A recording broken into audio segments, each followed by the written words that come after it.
Hello, everybody out there in YouTube land. Brother Alan Hensley here. And I'm watching a Steven Seagal movie called The Patriot.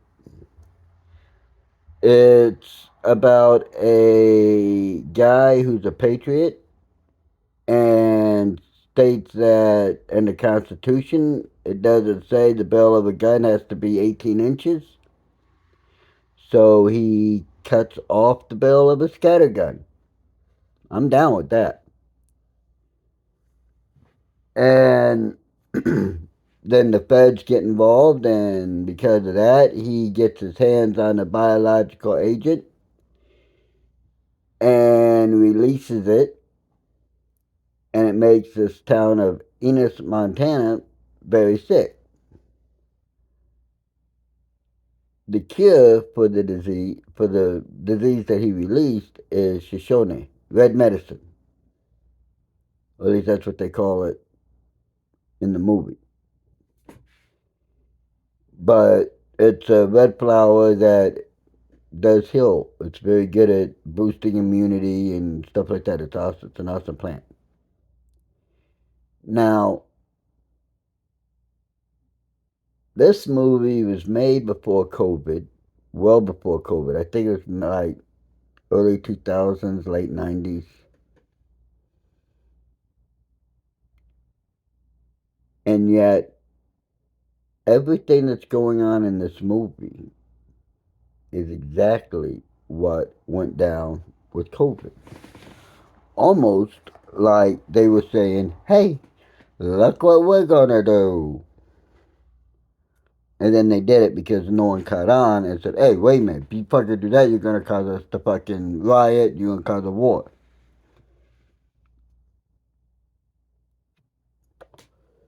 Because they're talking about how you got to get inoculated, you got to stay in your homes.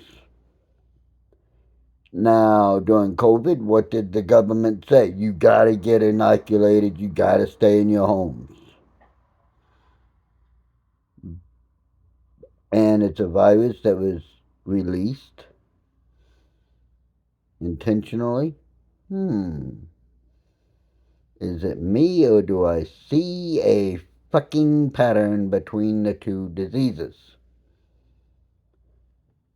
China deliberately released COVID when there was a shitload of American tourists in Wuhan, and then allowed everybody, there was tourists all over the world, and then they allowed everybody to go home, and then said, oopsie, something got out, oopsie.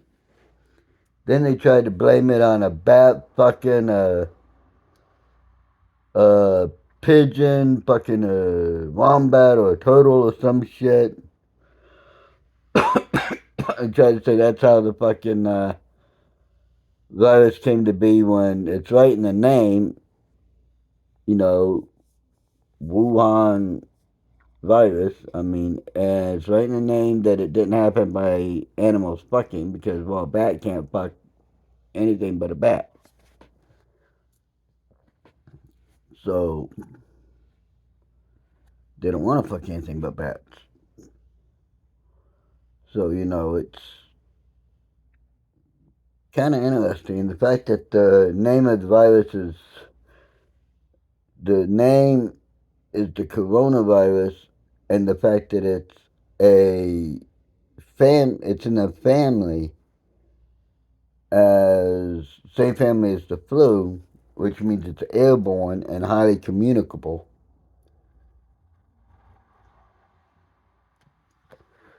This disease in the movie is also airborne and highly communicable.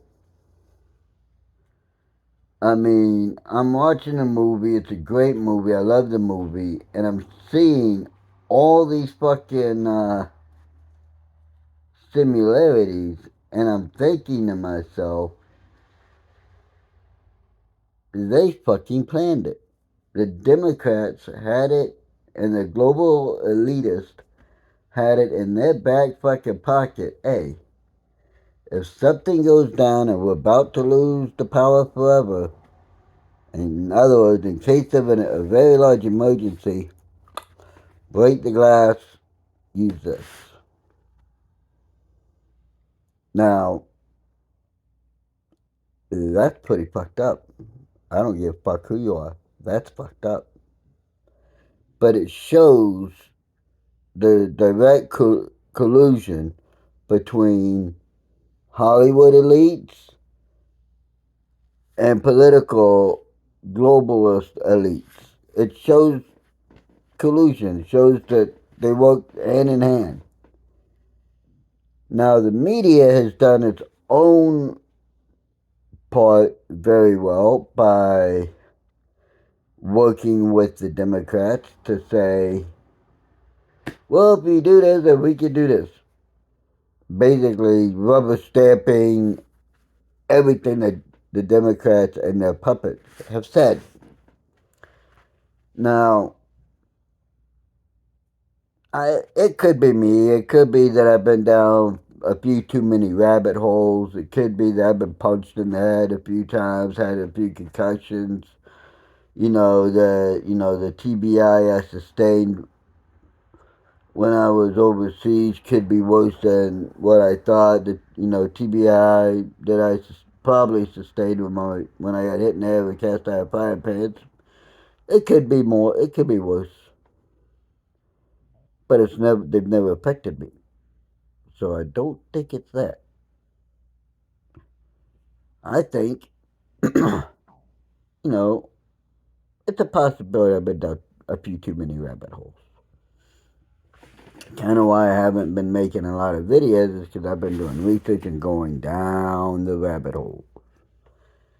And oh my fucking god, some of them rabbit holes. Damn! And yes, I lost pretty much all my top teeth. I still got one.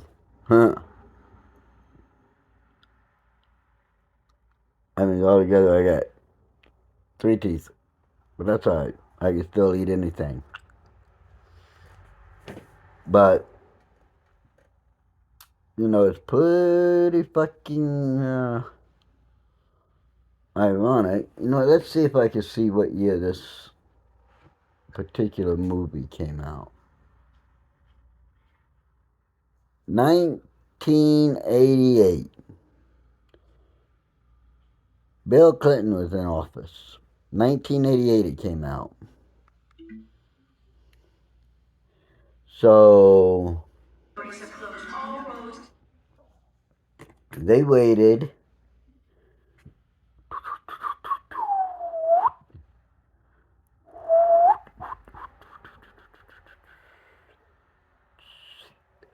22, almost 23 years before they did it.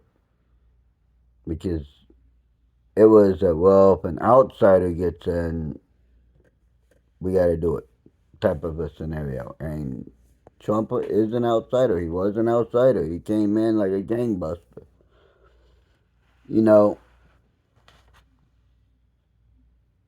I am running for president as a write-in candidate. You spell my last name Hingeley. And I tell you this, friends, and I mean it from the bottom of my heart.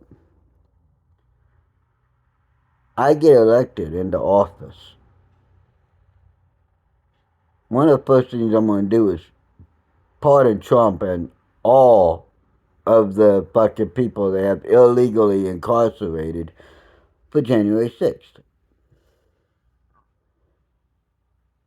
One of the second things I'm going to do is I am going to make sure that if we have money going to laboratories that might be doing gain of function research, that we no longer send them money of any kind. Now, if private citizens want to send them money, that's on them. But they will be told if something happens at this lab that endangers the world, you will face criminal charges. Because I'm going to make it a crime and talk with the UN and see if I can't get them to do the same. Make it not just a crime, but a war crime.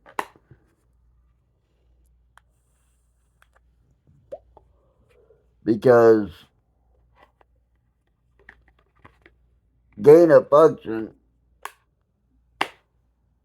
I think it's already illegal. So I'll just next step it up. You know, and I don't care what country the fucking lab is in. If America is sending it money, it will stop. If they're doing gain of function research, it will fucking stop. See, I don't mind people doing research into the cure for shit, but I've noticed that more diseases come out than get cured. And I will tell all the labs that are doing gain of function that are in this country that if you want to keep receiving money, you're going to stop the gain of function research and you're going to start immediately the cure research. And I know, well, I don't know for a fact, but I've read enough shit and watched enough and heard enough and done my research into shit that when AIDS came out, Fauci and his partner for the World Health Organization blocked a doctor and ruined this doctor's career the way the doctor had to move to South America to be safe because she came up with the cure for AIDS. And Fauci and his partner were heavily invested in the drug companies. And well, that would cut into the bottom line of the drug companies, which have made trillions of dollars, trillions, probably tens, if not hundreds of trillions of dollars off of the medicine that quote unquote cures and or treats AIDS. Acquired immune deficiency syndrome. Back in the day, it wasn't called AIDS. It wasn't even called HIV. It was called the gay disease.